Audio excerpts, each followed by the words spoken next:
Kasus Vina Cirebon, ini kasus yang terjadi 8 tahun lalu di 2016 yang rame lagi jadi perbincangan sejak difilmin. Buat yang belum tahu kasusnya, ini kasus pembunuhan. Pelakunya itu geng motor dan 8 orang udah jadi terpidana di kasus ini. Dan masih ada 3 orang yang buron. Dalam hukum pidana ada yang namanya daluarsa. Perdata juga ada sih, tapi gue mau bahas dulu yang pidana. Jadi daluarsa itu adalah tenggat waktu bagi penegak hukum itu buat ngelakuin penuntutan dan juga pemidanaan terhadap pelaku. Jadi kalau udah lewat tenggat waktu atau batas waktu, itu nggak bisa lagi dilakukan penuntutan dan juga pemidanaan terhadap pelaku. Dan batas waktu itu sebenarnya beragam tergantung tindak pidananya. Nah, kalau pembunuhan sendiri itu batas waktunya sudah 12 tahun. Ini pembunuhan biasa ya, bukan pembunuhan berencana.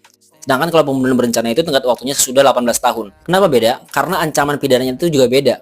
Kalau pembunuhan berencana itu ancaman maksimalnya itu pidana mati. Nah, di kasus ini harus dilihat dulu, ini sebenarnya masuknya ke pembunuhan biasa atau pembunuhan berencana. Kalau misalkan pembunuhan biasa, berarti masih ada 4 tahun lagi buat menuntut dan memidanakan si pelaku. Nah, kalau pembunuhan berencana masih ada 10 tahun lagi. Pertanyaannya, kenapa ada batas atau tenggat waktu buat menghukum pelaku